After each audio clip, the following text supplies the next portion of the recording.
Subhash English school की digital classes में आपका स्वागत है। आज हम कक्षा छठी संस्कृत का व्याकरण भाग पढ़ेंगे, जिसमें हमने पहले पढ़ा था फलानी नामानी, फिर हमने पढ़े थे फलानी शाकानी नामानी पढ़े थे। अब हम भोज्य पदार्थ के नामों के बारे में पढ़ेंगे, जिसमें पहला है रोटी का। संस्कृत में रोटी को क्या कहेंगे? रोटी का। तो रोटी का मतलब क्या होता है? रोटी। फिर है पूरी का। संस्कृत में पूरी को क्या कहते हैं? पूरी का। पूरी का मतलब होता है पूरी। फिर है सूपह। सूपह का मतलब होता है दाल, पकी हुई। जो दाल रहती है पकी हुई, उसको क्या कहते हैं? सूपह। फिर है अवलेह। अवलेह का मतलब होता है अचार या फिर चटनी, जिसको हम कहेंगे संस्कृत में अवलेह। फिर है संयावकः। इसका मतलब होता है हलवा। हलवे को हम संस्कृत में क्या कहते हैं? संयावकः। फिर आएगा चाकलेह। चाकलेह का मतलब होता है चॉकलेट या फिर टॉफी, है ना।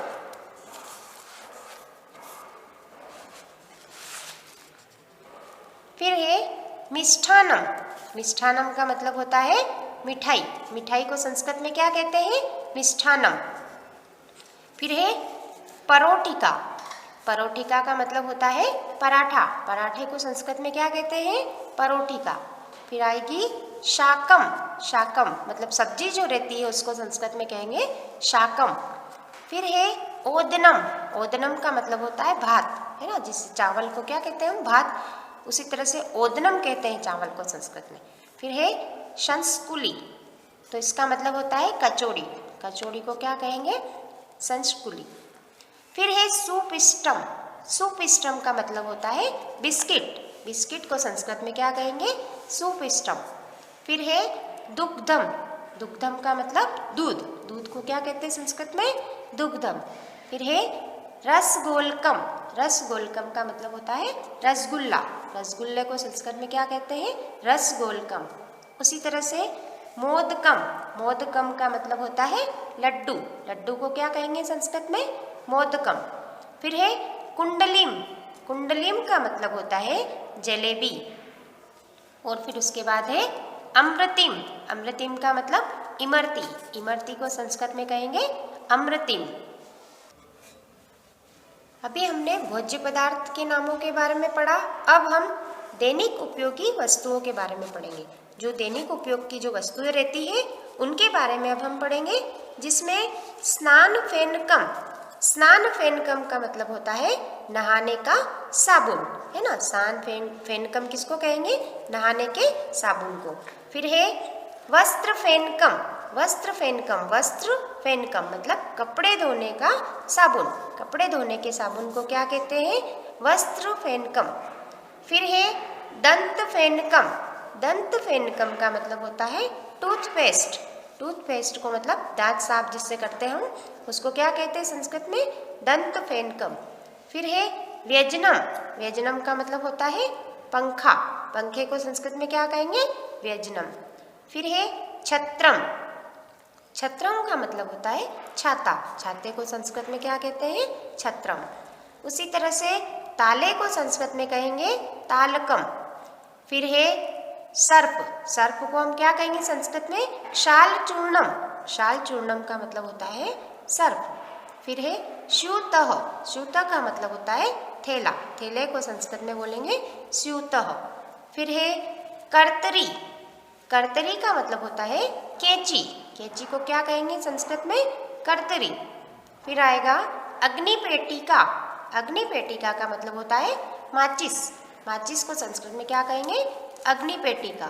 फिर है वायु चुल्लिका। वायु चुल्लिका का मतलब होता है गैस चूल्हा, गैस का चूल्हा। फिर आएगा जलम। जलम का मतलब जल, पानी। फिर है भोजनम। भोजनम मतलब भोजन। फिर चायम। चायम का मतलब चाय।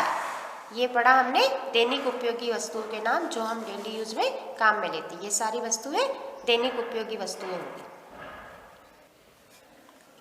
व्याकरण भाग में आपने फलों के नाम, सब्जियों के नाम, दैनिक उपयोगी वस्तुओं के नाम, भोज्य पदार्थ के नाम पढ़े। अब हम निबंध के बारे में पढ़ेंगे। धेनु का निबंध, धेनु का मतलब होता है गाय। तो अब इसका निबंध, इसके निबंध की सबसे पहली लाइन है एषा धेनु, मतलब यह गाय है। धेनु का मतलब गाय। फिर आएगा धेनु एकः उपयोगी पशु अस्ति। धेनु जो है वो एक, मतलब गाय जो है वो एक उपयोगी पशु है। फिर है तीसरी लाइन इसमें, धेनुः दुग्धम ददाति। धेनु जो रहती है, मतलब गाय जो रहती है, वो क्या देती है? दूध देती है। दुग्धम ददाति, ददाति का मतलब होता है देना, दुग्धम मतलब दूध। गाय दूध देती है। फिर है सा तृणानि खादति, वह क्या खाती है? चारा खाती है। तो इसमें आएगा तृणानि का मतलब होता है चारा, कि वह क्या खाती है? चारा खाती है। सा तृणानि खादति मतलब वह चारा खाती है। फिर पांचवी लाइन है इसकी, जनाः ता स्नेहेन गोमाता इति वदन्ति, मतलब लोग उसे स्नेह से क्या कहते हैं? गोमाता। लोग उसे स्नेह से गोमाता कहते हैं, गोमाता कहकर पुकारते हैं। ये हो गया आपका धेनु का निबंध। अब हम पुस्तकम के निबंध के बारे में पढ़ेंगे। तो इसकी पहली लाइन है इदं मम पुस्तकम, तो यह मेरी पुस्तक है।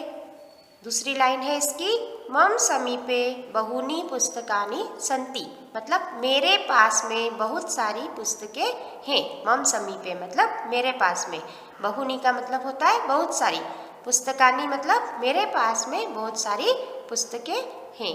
फिर तीसरी लाइन है इसकी, पुस्तकानि अतीव मनोहराणि सन्ति।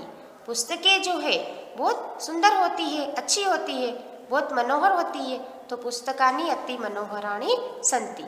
फिर है चौथी लाइन, पुस्तकानि ज्ञानस्य भंडार भवन्ति, मतलब पुस्तकें जो है वो ज्ञान का भंडार होती है। पांचवी लाइन है इसकी, पुस्तकानि अस्माकं मित्राणि सन्ति, पुस्तकें जो है होती है वो हमारी मित्र होती है। तो ये हमने पुस्तक के निबंध के बारे में पढ़ा, धेनु के निबंध के बारे में पढ़ा। ये सब आपको अपनी कॉपी में नोट करना है। धन्यवाद।